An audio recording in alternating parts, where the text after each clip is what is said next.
प्रस्ताव। तो इसको मान के चलें 100% कि भाई भर्ती कहीं न कहीं आपकी रद्द हो चुकी है, शिक्षा विभाग ग्रुप डी भर्ती। लेकिन सवाल दोस्तों बहुत बड़ा है कि सरकार ने ऐसा किया तो किया क्यों? अगर सरकार को दोस्तों मानक तय नहीं थे, सीधी-सी बात है आपको ये नहीं पता था कि भाई मानक क्या रखने हैं, तो आपने फॉर्म क्यों निकाले? और यदि आपने फॉर्म निकाल ही दिए हैं, तो फिर आपने इनके मानक चेंज क्यों किए? पहले आपने कहा कि आउटसोर्स जो भर्ती है, वो प्रयाग पोर्टल के माध्यम से होगी और प्रयाग पोर्टल में कंपनी थी मास मैनेजमेंट कम्युनिकेशन लिमिटेड, उसके आधार पर होगी।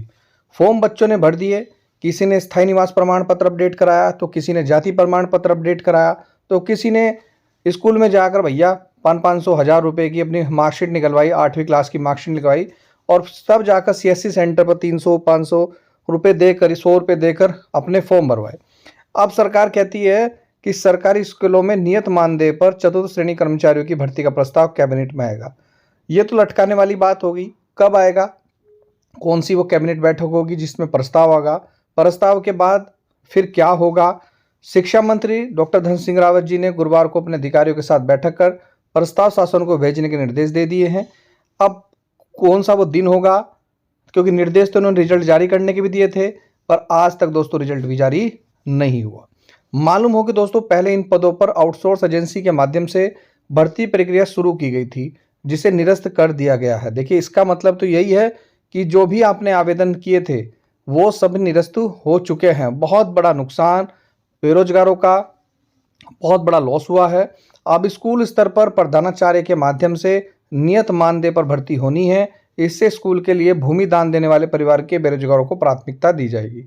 भाई तो मैं आपसे पूछूंगा, क्या फिर फॉर्म निकलेंगे? क्या ये ऑनलाइन फॉर्म निकलेंगे? अगर मुझे किसी स्कूल में आवेदन करने पड़ेंगे, अगर ऑफलाइन फॉर्म होंगे तो उनकी पारदर्शिता ही क्या रहेगी? और यदि ऑफलाइन फॉर्म निकलेंगे ऑफलाइन, तो उनकी क्या पारदर्शिता रहेगी? कितने फॉर्म आए, कितने फॉर्म गए, किसने क्या एजुकेशन क्वालिफिकेशन लगाई? और यदि ऑनलाइन होंगे तो कौन से माध्यम से होंगे? तो भाई मेरा मानना यह है, इस सब की एक ही जड़ है कि आप 2400 पदों पर भर्ती ना निकाल कर आप चाहे 1000 पदों पर भर्ती निकाल दो, पर सरकारी भर्ती निकाल दो, ताकि न किसी प्रकार की दोस्तों कोई टेंशन ना हो। मैं फिर बोल रहा हूँ, ये बेरोजगारों को बहुत बड़ा नुकसान हुआ है, बेरोजगारों को बहुत बड़ा धक्का लगा है। ऐसे कैसे कर सकती है सरकार? और यदि मैं आपके सवालों के जवाब दूं, आपके अभी मैंने एक वीडियो बनाई थी, सुबह 6 बजे मैंने वीडियो बनाई थी कि भाई उसमें जो मेनली सवाल थे बच्चों के वो यही थे कि सरकार को इसका रिजल्ट अब जारी ही करना चाहिए।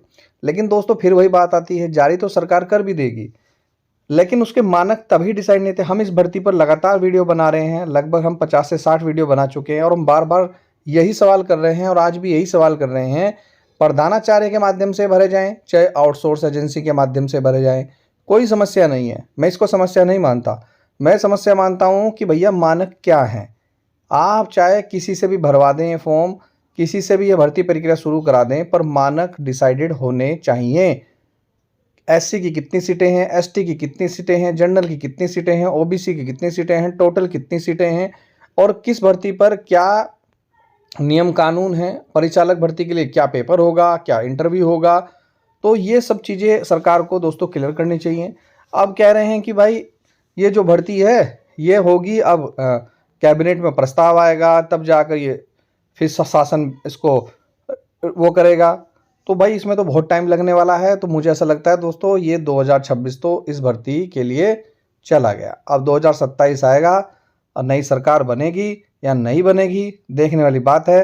फिलहाल मैं इतना ही कहूँगा, ये जो हुआ बच्चों के लिए बहुत बहुत बहुत बेकार हुआ, बहुत चिंताजनक है, बहुत ज़्यादा। आप ये मान के चलें दोस्तों, मैं जो भी कहूँ मतलब बहुत ज़्यादा निराशाजनक है।